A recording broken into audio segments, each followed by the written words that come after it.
देखो जैसे मान लो अगर मैं Z1 Z2 ये दो फिक्स पॉइंट ले लूं, है ना, Z1 Z2 मान लीजिए मैंने दो फिक्स पॉइंट ले लिए और एक पॉइंट Z ले लिया।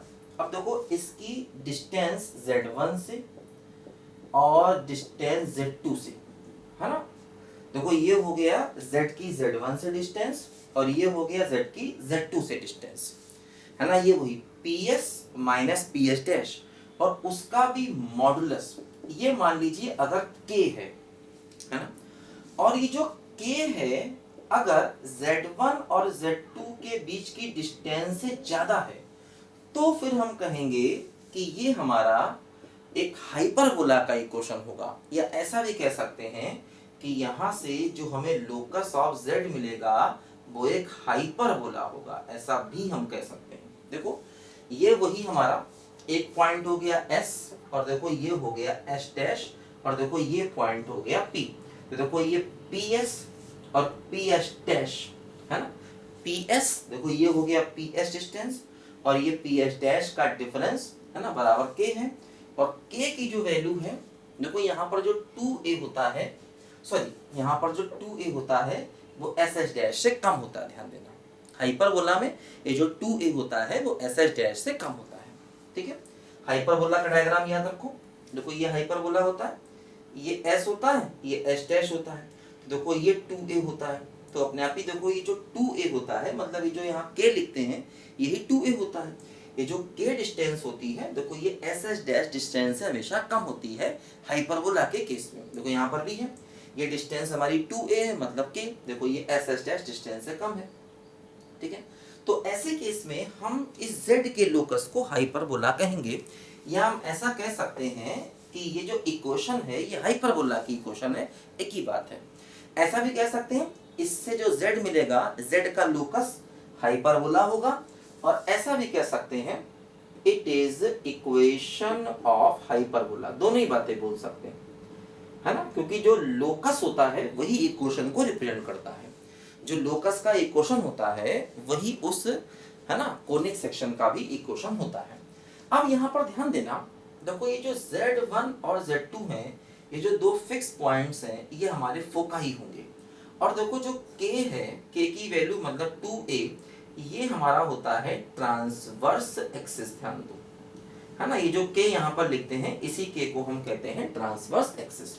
अब देखो एक बात यहाँ पर और ध्यान दो, जैसे K अगर Z1 माइनस Z2 के मॉडुलस से कम है तो ये हाइपरबोला है। अच्छा मान लो अगर K Z1 माइनस Z2 के मॉडुलस के बराबर हो तब क्या होगा। देखो अगर हम K को इसके बराबर कर दें तो देखो ये इक्वेशन ऐसे बन जाएगी, Z minus Z1 minus Z minus Z2 का मॉड बराबर modulus of Z1 minus Z2। देखो अच्छा ये इक्वेशन हम लोग पढ़ चुके हैं। देखो जैसे मैंने बताया था आपको कि मान लीजिए ये हमारा Z1 है और ये हमारा Z2 है, Z1 Z2 है।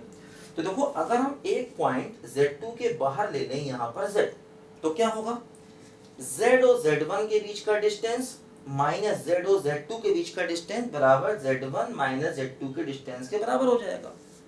देखो यहाँ पर पूरे पर मॉड लगा है ना, तो इसमें दो बातें हैं, मतलब एक बात तो जैसे मान लो ये A है ये B है, तो एक तो दिस माइनस दिस होगा और दूसरा रिजल्ट इसका उल्टा होगा, क्योंकि जब mod of A minus B होता है तो उसके दो रिजल्ट पॉसिबल होते हैं, एक तो A माइनस B हो सकता है, दूसरा B माइनस A हो सकता है। तो जैसे यहाँ पर एक रिजल्ट तो ये होगा दिस माइनस दिस और दूसरा रिजल्ट होगा दिस माइनस दिस। तो देखो ऐसे अगर हम Z2 के बाहर लाइन ले लेंगे, है ना, अगर हम Z पॉइंट को Z2 के बाहर ले लेंगे तो क्या होगा, Z और Z1 के बीच का डिस्टेंस माइनस Z और Z2 के बीच का डिस्टेंस बराबर Z1 Z2 के बीच का डिस्टेंस। और अगर हम इधर ले लेंगे Z को तो कंडीशन थोड़ा चेंज हो जाएगी। अब देखो Z और Z2 के बीच का डिस्टेंस माइनस Z और Z1 के बीच का डिस्टेंस बराबर Z1 Z2 के बीच का डिस्टेंस। तो उस केस में क्या होगा, है ना, अगर हम दिस माइनस दिस कर रहे हैं तो ये लाइन मिलेगी, और जब हम दिस माइनस दिस करेंगे तो हमें Z1 के बाहर वाली लाइन मिलेगी। तो इस इक्वेशन में ये दोनों ही लाइन शामिल हैं। इस इक्वेशन में Z2 के बाहर वाली लाइन भी शामिल है और Z1 के बाहर वाली लाइन भी शामिल है ना। इस इक्वेशन में दोनों ही लाइन शामिल है। तो मतलब अगर K जो है mod of Z1 minus Z2 के बराबर होगा तो ऐसे केस में हमें एक स्ट्रेट लाइन मिलेगी और ये स्ट्रेट लाइन Z2 के बाहर वाली भी हो सकती है और Z1 के बाहर वाली भी हो सकती है, ध्यान दो। ठीक, अच्छा अब देखो तीसरी बात, अगर मान लीजिए k ग्रेटर हो गया mod of Z1 minus Z2 से, अगर k इससे लेस हुआ, है ना, अगर k की देखो वैल्यू जो है ना, ध्यान दो यहाँ पर, अगर k की वैल्यू, है ना, अगर k की वैल्यू इससे लेस हो गई तब तो ये हाइपरबोला हो गया। बताया था हमने आपको, k अगर इससे लेस हो गया तो ये हाइपरबोला हो गया, और अगर k इसके बराबर हो गया तो Z1 के बाहर की लाइन और Z2 के बाहर की लाइन हो गई।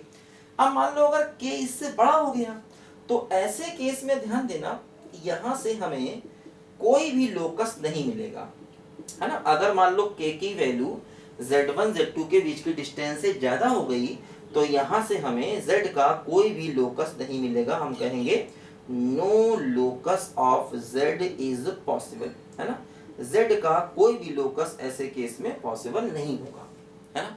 तो जैसे इलिप्स में था, इलिप्स में रिजल्ट इसका उल्टा था, इलिप्स के केस में k इससे ज्यादा था और लेस के केस में कोई लोकस नहीं था। यहाँ पर लेस के केस में हाइपरबोला है और ग्रेटर के केस में कोई भी लोकस पॉसिबल नहीं है ना।